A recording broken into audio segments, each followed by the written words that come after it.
I will hand over to Michael, who will be presenting on PFIs and energy management strategy. Thanks, Michael. Okay, thank you, Brian. Thank you, everyone, for your time today and the opportunity to speak on this subject. Just quickly, I'll introduce myself and my background and where I'm coming from on this particular subject. So I've been in the industry for about 17 years now. I started off with a small building services outfit for a couple of years post-grad before moving to Knife's Consulting Group in around 2010. And those early years of my career I spent working on carbon reporting systems such as the CRC energy efficiency scheme. Some of you may remember that. Climate change agreements. ESOS came along at the energy saving opportunities scheme. About 2014, I first made contact with the Association of Energy Engineers in the UK and completed the training on the International Measurement and Verification Professional. I think there are people on the call who are on the same course in the same week with me. From about that time, I moved into more of an operational energy management role with Balfour Beatty. So I spent 5 or 6 years working in the construction environment, which was a bit of a change, but really challenging, really rewarding, and also focusing on their corporate estate and driving down energy usage and carbon emissions. And then in 2021, I joined Equans and moved into a position leading a team of consulting engineers in a team that is now known as Carbon Shift. And so Carbon Shift is the consulting arm of the business. And essentially, we work with clients in developing early stage feasibility and concept design for decarbonisation projects. And because we have such a large business to work with in our own right, a lot of our work is with our embedded facilities management contracts, and many of those are private finance initiatives. So Equans is one of the biggest, it might be the biggest, but it's certainly one of the biggest FM companies in the private finance initiative space. Myself, I'm not personally directly involved in the operations of those contracts, but I do work closely with them, and my team works closely with them on a number of projects where we're developing those net zero strategies, and much of that focuses on developing funding support packages for those projects as well. But ultimately, going back to my earlier reference on the AEE and the IPMVP, I'm a data first engineer. I'm an engineer sort of more broadly, but I think data is really key to understanding energy performance and is certainly a crucial part of PFIs and how the financial mechanisms work within PFIs. And so for this presentation, I'll focus mostly on that financial aspect of how PFIs are operated, but perhaps then look forwards to how we can start to pull at some levers to enable greater rates of change, both in energy and carbon terms. I'll start though with a little bit of history on the private finance initiative. It's a really interesting field, really, or a story as to how have we come to where we are now, and what were the design components of PFI that has created a set of conditions that we're now managing in energy terms. Can I just check, Brian, that that's not interfering? Yeah, that's okay. So we'll start with a bit of have I got news for you? So I'll try and do my very best Jack D impression, but essentially this is a game of who's the odd one out of Norman Lamont, John Major, Gordon Brown, and Philip Hammond. You can put your answers in the Q&A if you like, but essentially the PFI as a term was initially coined by Norman Lamont, that the the legal framework was created when he was Chancellor. And John Major was the Prime Minister who started to implement those first PFIs. But it wasn't until New Labour came into government in 1997 and Gordon Brown really saw this as a vehicle to enable transformation of public services, whilst essentially offshoring the capital requirements off balance sheet, taking it off the public net debt figures, and essentially transferring the risk of owning and operating these public assets into the private sector, whilst making use of private sector investment to bring the capital in that was needed to deliver these transformative projects across health and education and justice and roads, and the list goes on. But quite a radical build out of infrastructure in the built environment in the early 2000s, and well, we'll see how the rest of this goes through the presentation. So just to repeat a little bit of what I've said, just starting with a definition of PFI. So I'm just mindful of the audience. I think some people will be energy engineers, and PFI might be a term that they're familiar with but don't work too closely with. Others on the call might be, this is your day-to-day and you're fully immersed in the contractual execution of PFI requirements. And so I'll start with some definitions, and we'll get a little bit more focused on the energy side as we work through. But essentially, a PFI is the procurement of public services and assets by government and local authorities, where the private sector is responsible for the design, construction, finance, and operation of an asset. The public sector purchases these services from the private sector and pays a fee based on the specified output criteria and usage. The private sector then uses the fee to repay loans taken out to finance the construction or refurbishment of the asset or service. And so I'll detail later just how many parts there are to all of this to make this work, and how it differs to a more conventional procurement framework. But just expanding on the definition, the Institute of Civil Engineers perhaps put a bit more flavour around this. So they said that there are three principles of a PFI. So the output specification essentially specifies a requirement as a stream of services rather than the physical asset through which they are provided. So you're procuring a service and availability of a service as much as you're being provisioned with an asset through which that service is delivered. And so that service forms the basis of the payment by the public sector to the private sector. And so that, let's say, the scrutiny over the service and therefore the payment is very much at the heart of all contractual discussions on PFI. Then whole life asset performance. So the private sector is responsible for the asset it provides through its life cycle. And there are all sorts of, it's another field in itself beyond the scope of today to talk about life cycle and the maintenance of condition and the age of the assets, the energy consuming systems that are under the operational control of the project co, the project company, and in turn the facilities management company.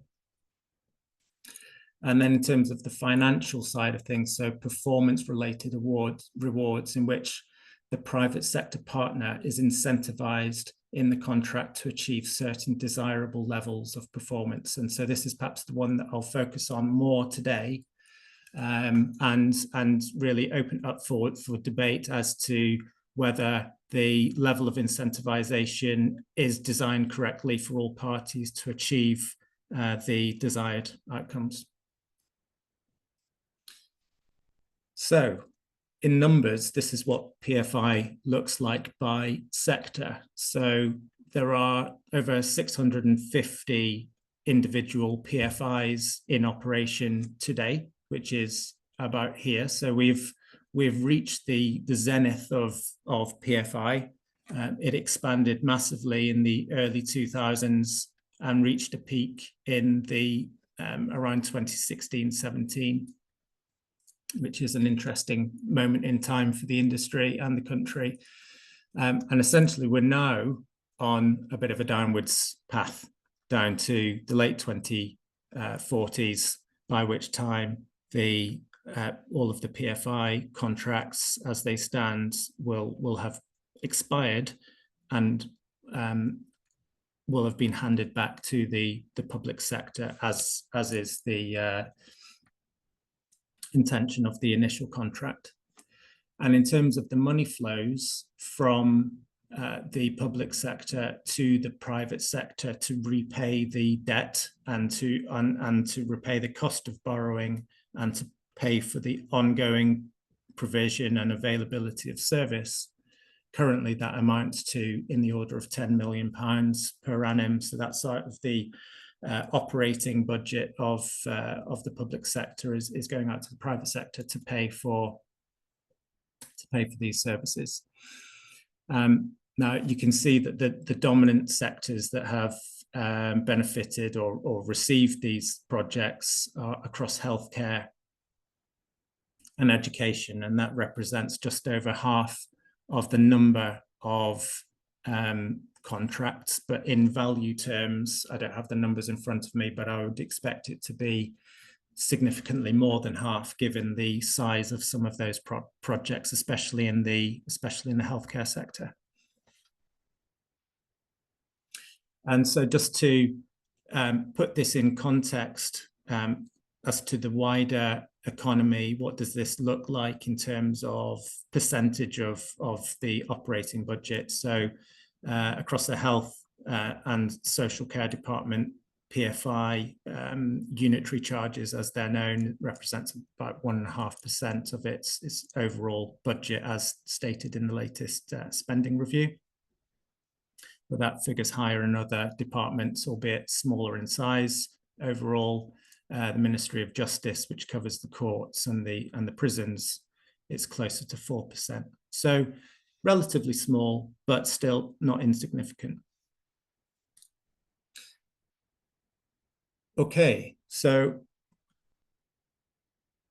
we're getting a little bit closer to energy management now. And I just thought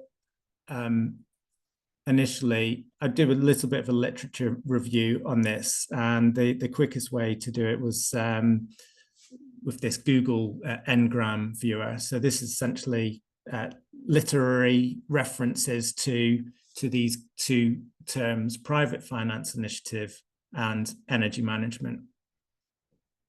And I thought it was interesting initially that they're both of the same magnitude, that they're roughly comparable in the number of references that we see in the written word. But energy management peaked or started to rise in reference in the mid 1970s, which you could put down to the oil crisis in 1974 or thereabouts. And then I do wonder if this decline in reference to energy management was in the UK, at least, due to North Sea oil and gas and essentially the availability of cheaper and more plentiful energy, which drove down its cost and therefore became less of a business concern. And so that was on a declining trend until around about 2008. And I would say that was a bit of an uptick following Al Gore, the inconvenient truth. The initial Climate Change Act was declared in 2008, I think, which was for an initial 80% reduction in carbon emissions by 2050. And so since then, energy management has grown in concern, let's say, for businesses and the public at large. Meanwhile, through all of that, through the decline in energy management, as energy was cheaper, more available, then private finance initiatives started to rise. And so I guess the point I'm trying to make here is that at the very moment that energy was less of a concern. PFI was becoming more of a sort of concern. It was the model by which large infrastructure was due to be built in the UK. And just as it was starting to decline after 2010, it's exactly when energy management started to rise again. And so I wonder if there was maybe a bit of a lost opportunity to think longer term about energy management in the management of these contracts, which is not to say that it wasn't considered, and it's still very much a consideration in day-to-day management of a PFI.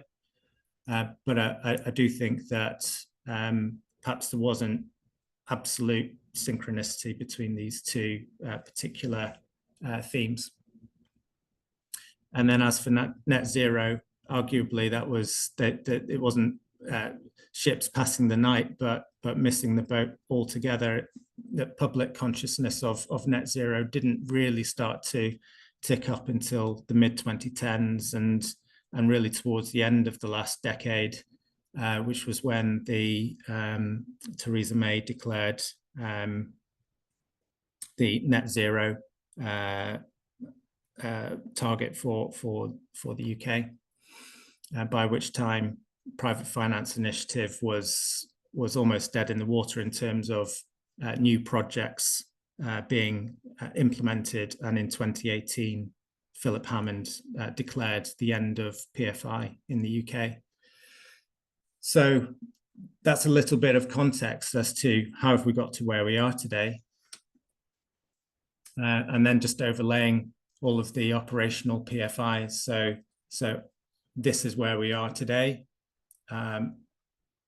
And this is the downward slope of PFIs at the very time that we need to be driving carbon down as well. And so through this presentation, I'll be talking about how we can align those net zero aspirations within a contract that wasn't really designed for it.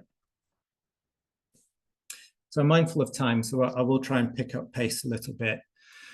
But this is a conventional commercial structure where in the good old days, the government would have taken its tax receipts, it would have borrowed some money in the form of gilts, and then it would issue out a capital and a revenue budget to procuring authorities, and that capital budget could be used to instruct a design and build contractor to build a new asset, and then separate contracts that may have been more shorter term than we see in PFI for the provision of facilities management. And indeed, some of those services may have been delivered in-house within the authority.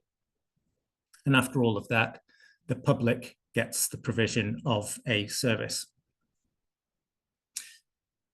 A PFI looks a little bit different. So the government takes its debt off balance sheet. And so in creating an SPV or a special purpose vehicle, it instructs that party to borrow capital from the market, essentially. And then with that capital is then able to instruct a design and build contractor to build the asset, a facilities management provider to operate and maintain that asset for the duration of the contract.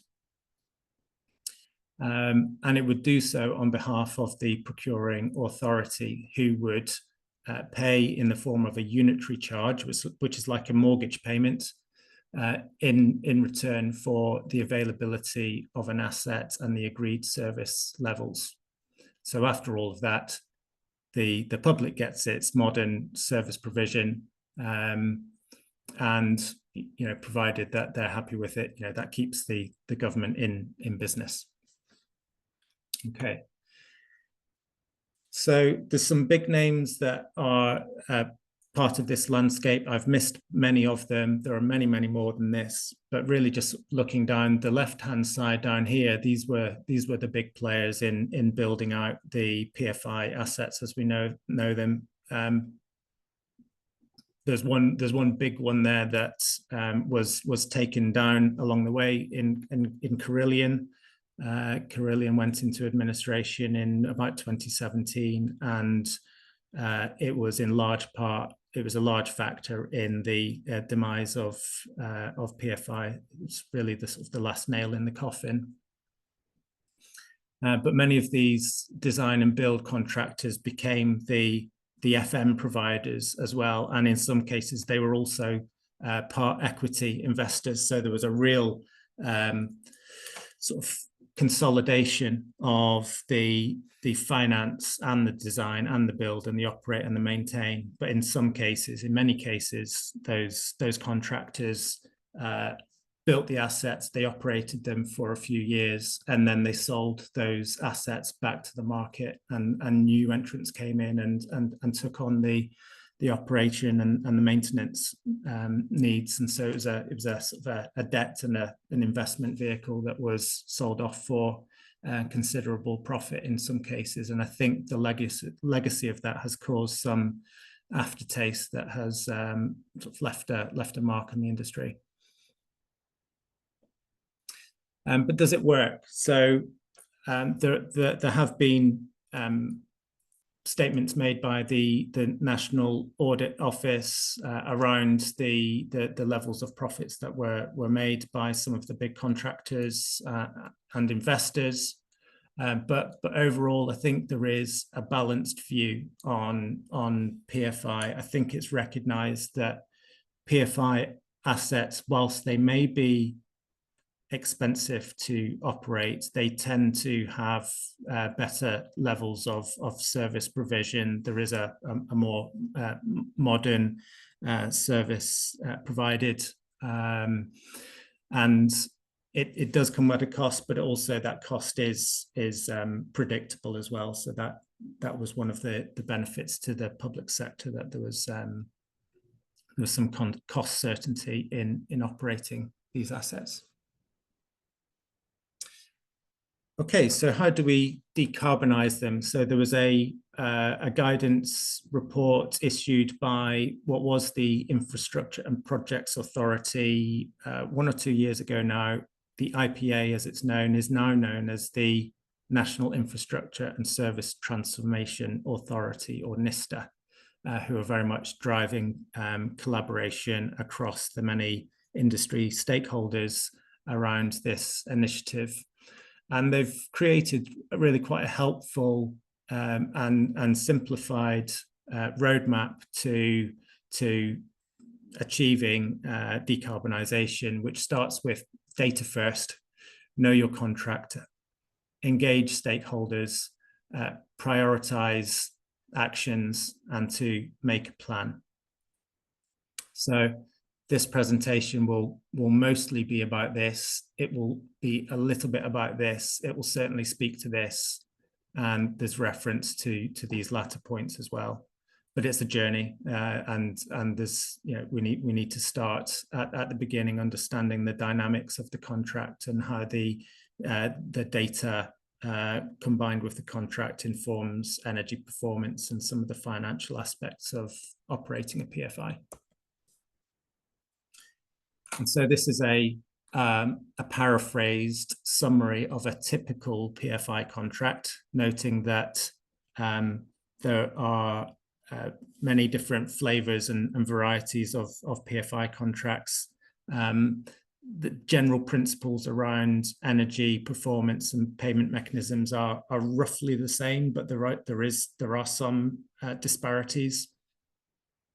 But this is the most common flavor. So I think many on the call will be familiar with energy consumption data, heating and cooling degree days, regression analysis to determine the trend between consumption and those external driving factors, and then using that trend to determine an equation, a mathematical equation that can then be used to predict how much energy we may use in the future, assuming all things remain equal, and then to be able to compare that prediction against the actual, and the difference between those two is deemed to be an energy saving or a variation in energy performance.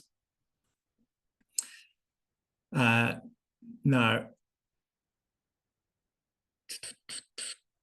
yeah, so I say there's a little bit of nuance. I've seen cases where very odd things happen. So when energy performance is being appraised, it's sometimes the case that 20-year average degree days are used instead of in-year degree days.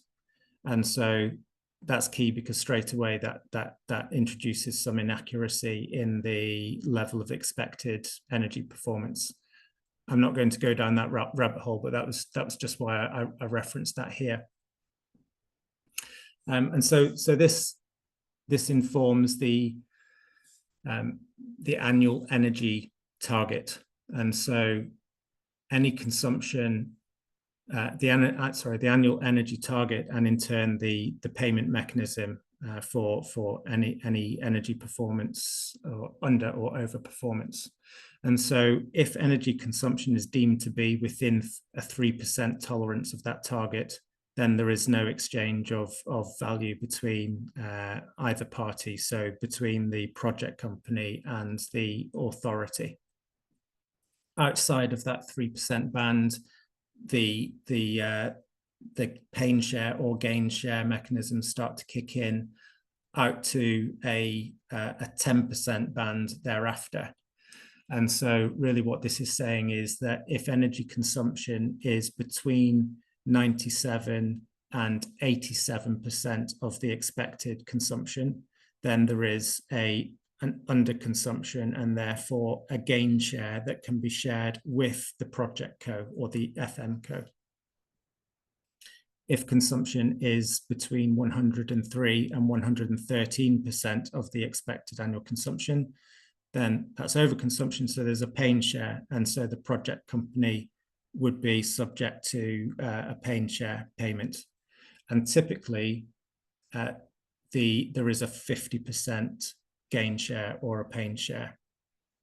So only half of that gain or pain is shared with the private sector.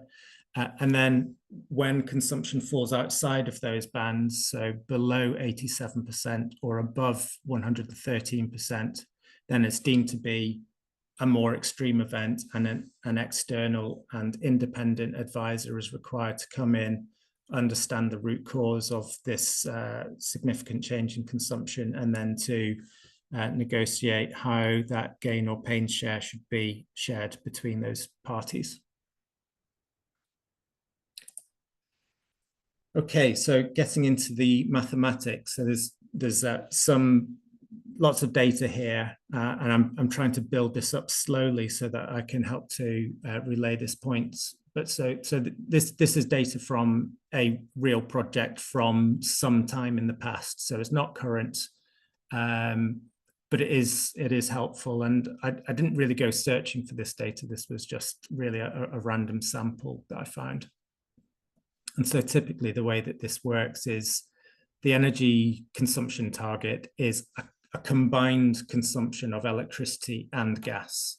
So they're quite simple models in the main. There may be exceptions. And so it's the combined electricity and gas that's typically compared with usually heating degree days. And so this model is showing that 85% of the variance in consumption can be explained by a change in heating degree days, and the remaining 15% must be explained by something else. It's data we don't have. We don't know what explains it exactly. So it's a reasonably strong model, although you'd note that there is quite a significant outlier in this one here. And we'll come to that in a moment. But in terms of the payment mechanisms and what that looks like, if you think more visually like I do, then between the red and the amber points, this is the no pain, no gain segment where any consumption within those bands wouldn't be subject to a payment mechanism. Between red and dark red, that would be that's the pain share zone. And between amber and green, that's the gain share zone. And the interesting thing about this model is you can see already that the finances are being biased by this anomaly here, which is well outside of these sort of pain and gain share mechanisms. And so really what this means is before a project co has even entered into a new reporting year with this baseline, they're going to be paying pain share purely on the basis of this model not being as strong as it could be. The tighter this number is, or the closer this number is to 1, the better, and the more equally distributed around this trend line, the better. So really you would expect, even if the model's not perfect, a more reasonable distribution of points between the pain share and the gain share zones. And really we're not seeing that. It's just being biased by this 1 point here. And so sure enough, when you overlay the reporting year data, they're all landing in this middle zone or in this top zone here. And so this contract is set up for pain share mechanisms before the reporting year has even started. And so I think it just really sort of underlines the point that careful examination of the model and the quality of the data that goes into the model is paramount when setting up these financial mechanisms. And so this second example is simply the effect of removing this 1 point out of the data sample. And you could say, well, we looked into this example and we found that it was a hospital and there was a ward closure, and a significant part of the activity was closed down for that month, but it doesn't represent normal operation.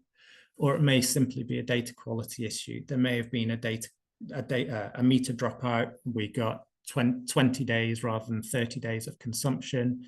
It wasn't noticed initially, but now we have, so we should remove that and align the model accordingly.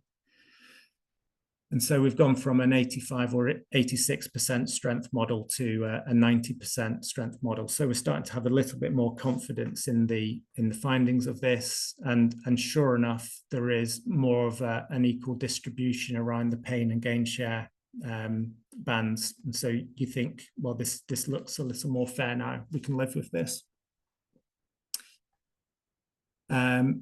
But actually they'll still be up for a loss. But anyway, we'll move on to separating these models. So I said previously, this is a combined electricity and gas consumption. So recognizing that gas typically increases as it gets colder, and electricity, it can increase as it gets warmer noticeably if you have a significant cooling load.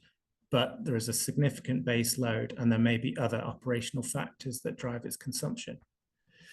And so I wanted to get under the hood of this a little bit and understand, well, what can we do to strengthen this model a bit further? So if we were to separate the gas, which we've done here on the left-hand side, and just look at gas only versus heating degree days, then that model's become 95% accurate, let's say.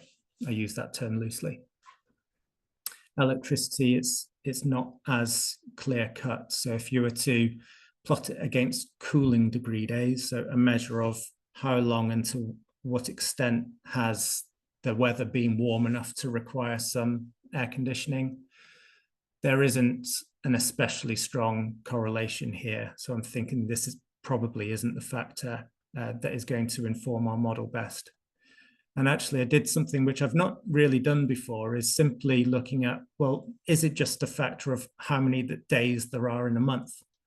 And that simple fact alone explains 53% of the variance in the model, which starts to say, well, I've got something to work with here. We know that numbers of days in a month predicts half of consumption.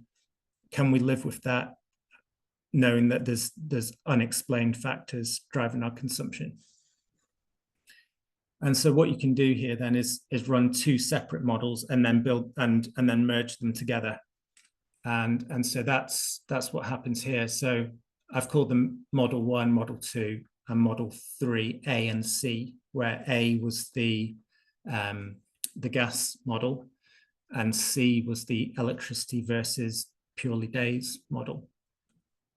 And so if you compare the prediction of the models, so this was combined electricity and gas with 1 month excluded. And then this is separate electricity and gas models and then combined afterwards. And what you can see is you go from 86 to 90 to 92% correlation, which is marginal improvement. But the real advantage of taking this third approach is that you can start to discern the energy cost difference between each of those two utilities. We know that electricity is much more expensive than gas. And so any saving in electricity is more valuable than a saving in gas in financial terms. And by separating models, you can apply the respective unit rates in a way that fairly reflects energy performance. And so here are the numbers, but the results, essentially, we've gone from, in financial terms, we've gone from 105% of the target annual consumption cost to 104%, so still in pain share territory, down to 101%. So we're now in this neutral zone where there wouldn't be a pain share payment. Now, I'm speaking at this from the position of Equans as an FM provider, and so this type of model would be of advantage to Equans. Now, this could equally play the other way, and so if you're on the public authority side of the table, it would be worthwhile looking at the model and saying, well, actually, we've not accounted for the fact that electricity does really increase a lot in the summer because of air conditioning, and should we be taking that into account? And should we take into account the fact that electricity is getting more expensive and not always the same for gas? So what's the conclusion then? So a robust and clean data set with separate electricity and gas weather normalized models can enable higher accuracy, isolation and assessment of discrete energy systems or conservation measures, and it can truly optimize for cost, value for money, and carbon as well. Okay, so what we were talking about there was establishing the baseline and then comparing performance against that baseline in order to determine the payment mechanism. Now, what the contracts got right and how they've been practiced and implemented well is that there is it's recognized that a baseline reset is needed, and often that is done periodically on a 5-year basis. I'm sure there's many flavors again of this, but this is something that I've seen quite a bit. And so after an initial period, when the contract was first mobilized, a baseline based on those first 2 years of consumption data was established. That would set this baseline level, and then performance against that baseline could be assessed. And then after 5 years, the parties sit down around the table and say, okay, well, things have changed a little bit. We should review our data. We should reset the baseline for the new normal and compare against that new normal thereafter. And so in this example, in the early days after the initial period, the FM company implemented changes to the BMS. It saw a reduction in energy consumption. The FM co benefited from a gain share payment for the number of years that were left within that period. And then after that period, the slate was wiped clean and said, we've achieved that saving. You can't keep claiming it. We're going to tighten the screw a little bit here and make that target tighter until such time that we either review again or there is a qualifying variation, which is a sort of contractual term. And there are many types of variations that could influence this. In this example, you could have extended hours.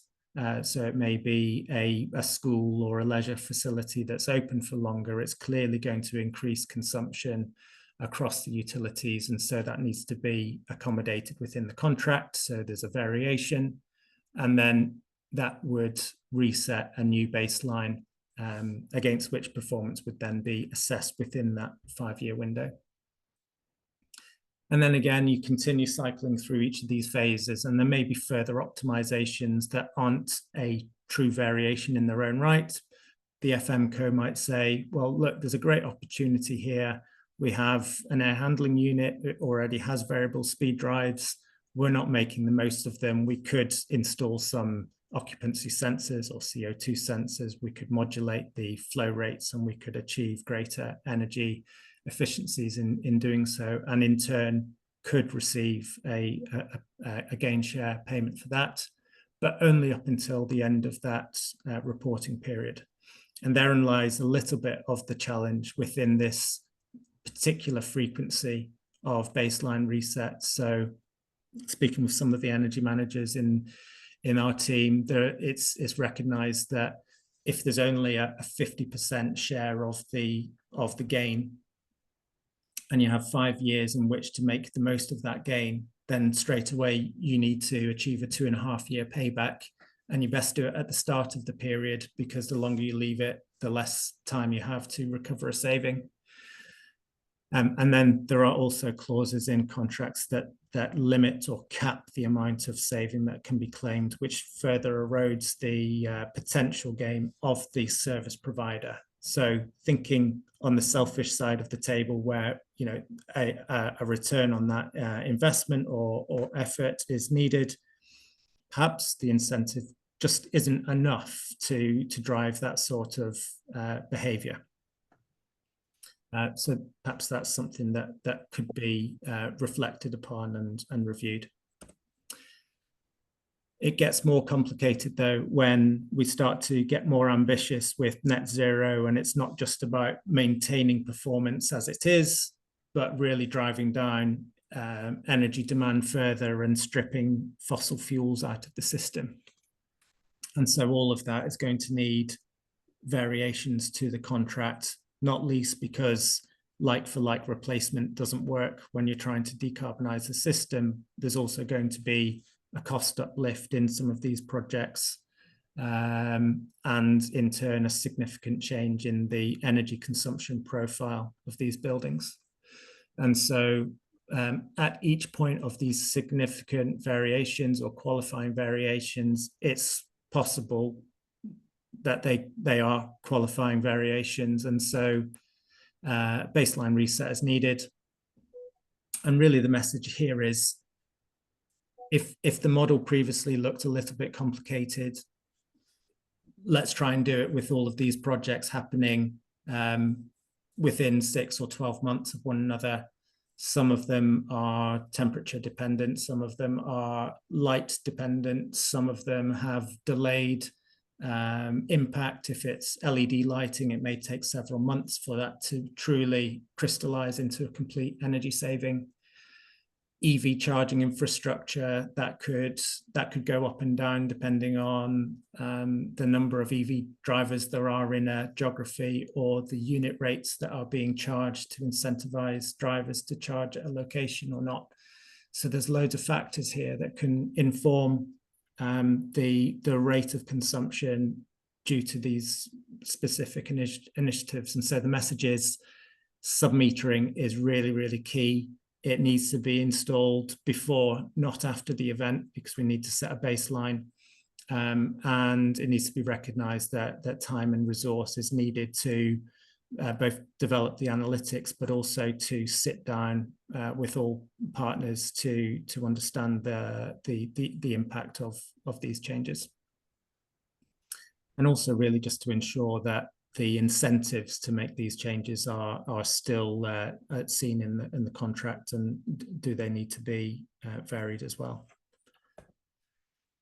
Okay, which sort of brings me to the next slide. We're getting close to the end now, and I just thought, as more of a citizen of the UK, as much as a professional in the industry, I do wonder if the spirit of partnership was compromised at the beginning of PFI, simply by dropping what was more commonly the P, which is partnership, and replacing it with an I, which is initiative. And I just wonder about the semantics of this and how it may have informs the culture of the industry, where initiative is very much about getting it started, getting it done, signing the contract and pushing it out to the private sector to manage the risk. Whereas the P, more of a partnership, which is designed for the long-term duration and is ultimately geared towards achieving common goals. So really that's the sort of one of the parting messages of this presentation is how do we bring that spirit of partnership where it's needed? Because I think there are many cases where there's really good collaboration, great partnership, but there are pockets where work is needed to bring that back in line as well. And so this is I've never really found the chance to share some of my thoughts on behavior change as it was traditionally sold in energy management. I always personally found it a little bit of a dry subject, and I could never quite get my head around it. As much as switching lights off and turning down the thermostat, using public transport, it's all really, really good stuff. It's not going to change the world. It's certainly not going to change a PFI contract. And so I think energy management and behavior change really needs to get into the psychology, the corporate psychology of the many stakeholders involved in operating these contracts. I was doing my best to recall some psychology that I was taught one afternoon, but one thing that always struck a chord with me is how perceptions can lead to attitude, and attitude in turn inform behaviors, and behaviors lead to outcomes.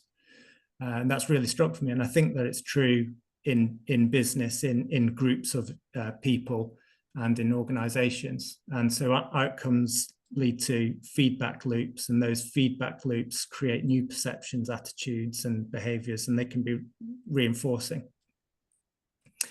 But all of these perceptions are informed by something initially. So these initial conditions, it might be the organization itself, where it's come from. It might be the country as a whole, but you place a contract on that with its incentives, and then you have constraints within the contract, but also within the wider organization, which informs all of these perceptions, which lead to the outcomes. And so when you have these two or more parties, and it is more than two parties entangled in this contract, it's important to understand what the incentives, the constraints and perceptions, etc., are across the table. And I think it's only by sort of investing in those relationships and seeing from the perception from the other side of the table that some of these changes and dialogues can start to work more towards shared goals. So the second to last slide is a little bit of a curveball, but this is looking forwards as well as backwards. So I think the reason why most of us are here in this industry or in this room today, certainly in the field of energy management, it's one that's been driven mostly by, not just by cost, but also a concern for the environment and for climate change as well. And so I thought I'd take this opportunity to look at some data for a weather station closest to me at Manchester Airport.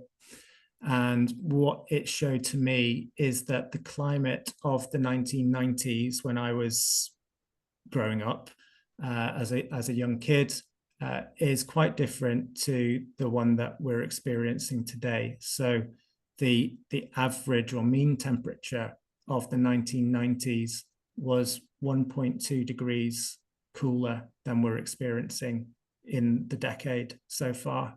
And what you can see is that there's been a shift generally to the right. And so all of this white space here, you can read as heating energy that's no longer needed. And then all of this white space here is further heating energy that's not needed, and potentially some additional cooling demand. I thought it'd be interesting to see how that plays through some of the regression models that we've been developing. This is actually a different data set. And hopefully here we've got natural gas and sub-metered chiller consumption, which is why we have a much stronger correlation with the cooling degree days. And what we can see is that purely on the change of the climate over the last 25 years, we would expect it to have seen a 9% reduction in gas usage and a 2% increase in electricity usage at the facility level. And overall, good news, in this case, the energy cost has come down. Now, this is for the weather where I am in the Manchester area. It might look quite different in other geographies. So in the Thames Valley, it might look a little bit different, where some of the summers are getting a little bit warmer. And I'm sure over the next few days, we're going to see above 30 degrees, which might start to test some of the chillers that are right there on these contracts. And so that's maybe a subject for another day, is how could a changing climate start to impact on assets that were designed for a 1990s climate, when we're working in a different climate, and we'll be working in an even more different climate in 10, 20 or 30 years from now. That's a whole other ball game. Could be an interesting discussion. Okay, so I'm just mindful of the time there, so I'll pretty much wrap up. And just to say, further collaboration is needed. Lots of brilliant work is already underway. Lots more to be done. And thank you for your time.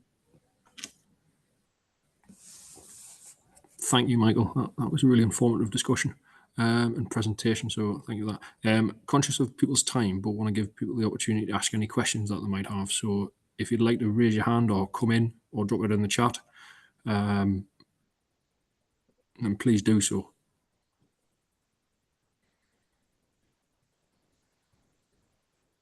I guess maybe one from me then, Michael, if I kick us off in relation to PFI. A lot of those contracts have been in place for quite a while, and sometimes they're perceived as potential barriers to decarbonisation, because we fundamentally maybe can't change things as quickly as we'd like within the confines of those contracts.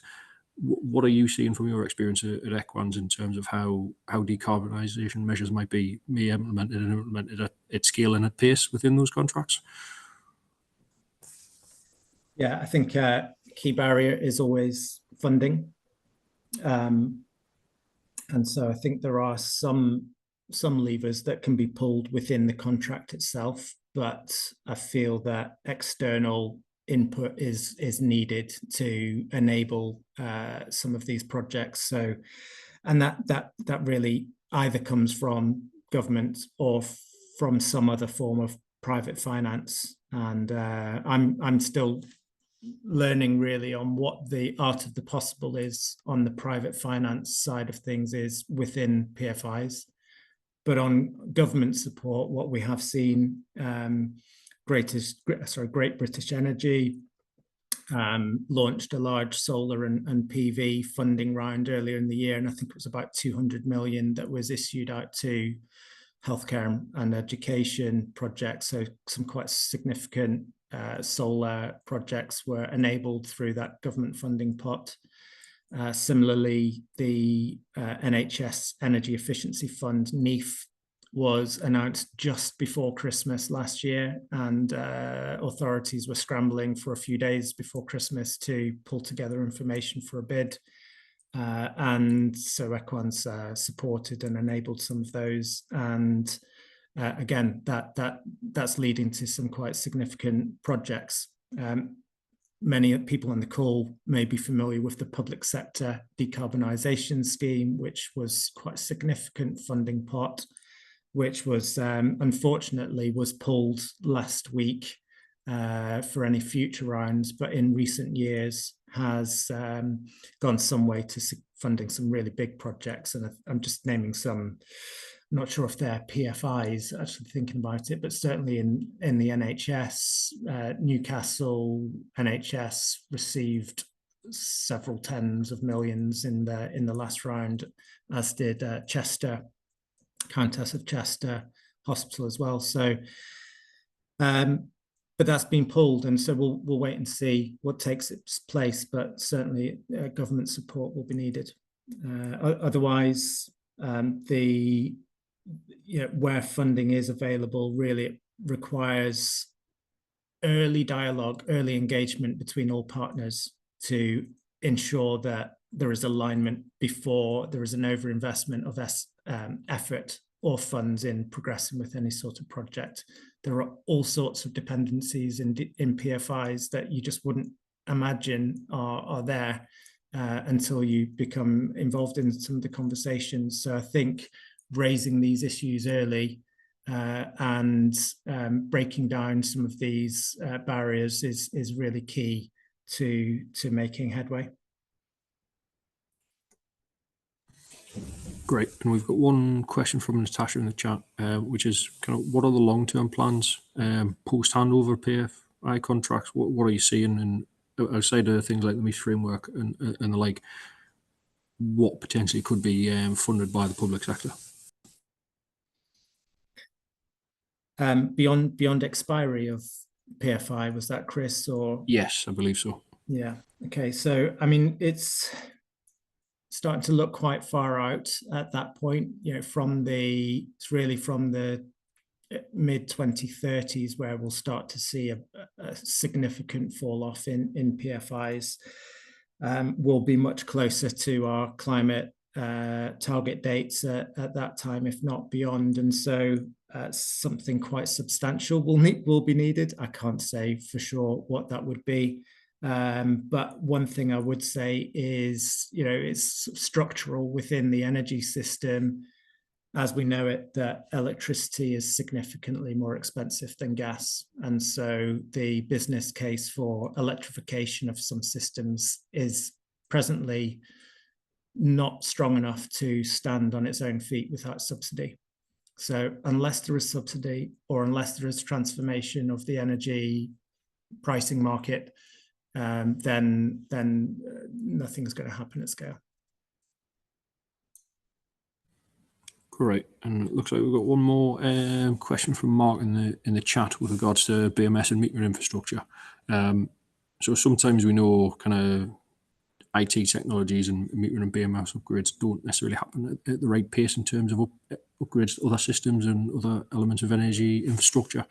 Mark wants to know if there's an ethical angle which involves leaving a facility fit for purpose and fit for the modern age in terms of connectivity and digitalization at the end of PFI contracts. And is that something you're potentially have looked at or have been questioned about, or would it be something that a government would have to pick up in terms of general infrastructure modernisation and cost associated with that?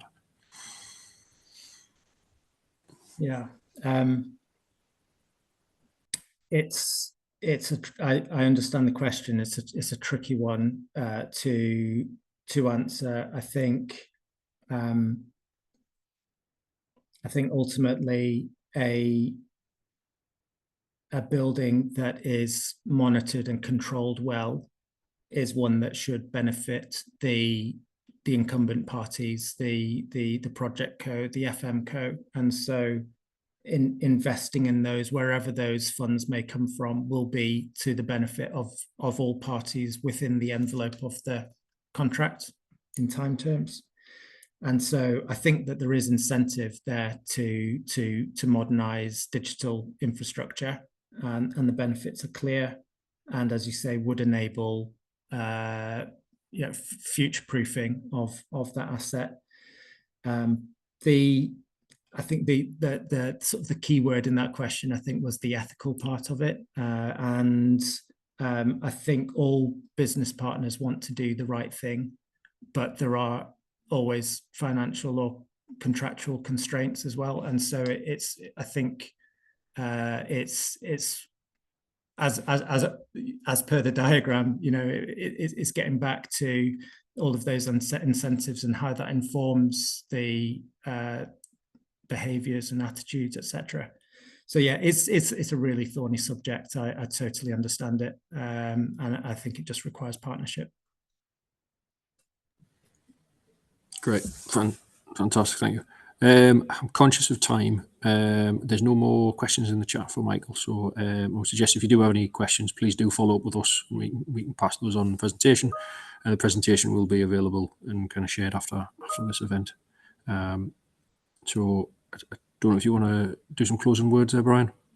Yeah, no, just to second that. Thanks a million, Michael, for the presentation. We will be posting it on the YouTube channel and sending it out to people who might not have been able to attend today. And we're just leaving it on the last screen there if anyone is interested in presenting a future webinar. And then hopefully, Michael, we might have another one from yourself. There's a lot of interesting questions you had at the end, maybe for discussion. So I'm looking forward to maybe doing some more work on that and letting people know about it in the future. Thank you. Brilliant. Thank you.